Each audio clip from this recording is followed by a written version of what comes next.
All right, what you get is you get the instructions, very thorough instructions. There's a power connection.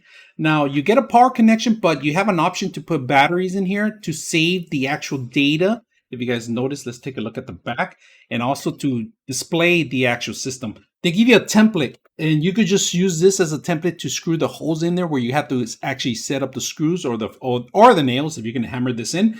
Either way, it's very simple and thorough. On the timer itself, let's take a look at the actual clock. There's a snooze button, there's a setup button, there's a clock down. You could send it from 24 to 12 hours, Fahrenheit to Celsius, and then alarm, and then their timer. Of course, you can use the timer, and now to reset the timer, it tells you right here, you could do it with these two buttons manually. This is a manual setup. On the bottom, you have auto, you have brightness, which is high and low. On auto, it's gonna adjust itself during the daylight. During the night, it will automatically turn up high. So let's go ahead and plug this in, all right? Automatically came on as soon as the wireless kicked in.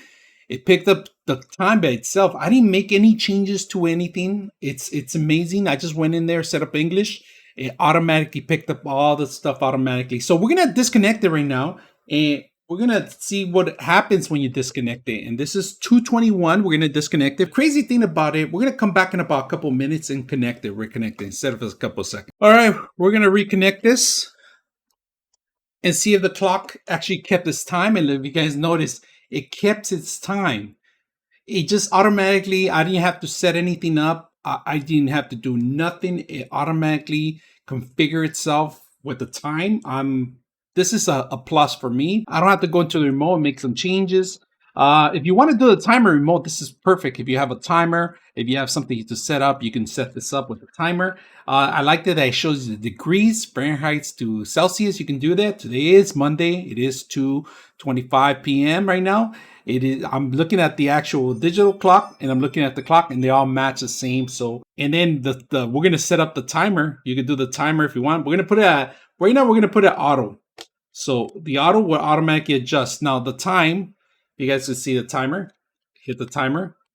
Hit the timer, and then we hit the start button. You could do the start button here where it says snooze. It starts the timer right there automatically. When you stop it, you could do the snooze button again. To reset it, it will be these two buttons, or you could do it from the actual control. See how it sets it up already, or you can do it like I said, the remote control. So very simple, easy to use. I hope you guys enjoyed the video. All right, we're gonna set the clock up. I already screwed the two mounts in there. You guys can see that. Let's set these up.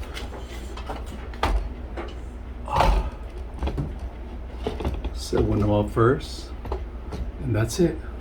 Let it go. Plug it in. I have not changed anything. It's been unplugged for a while. We're gonna see if the actual timer still picks up. So let's go ahead and set that up. And it is 2:42. It didn't change. It's perfect, beautiful. I would just hide the cable. Beautiful in my desk. This is my desk right here. I like to have a clock right over me. Beautiful clock. Like the lighting. I hope you guys enjoyed the video. 99.6 of you are not subscribers in my channel. I hope that the content helps you out and that you find it very useful. And I hope you hit the like and subscribe.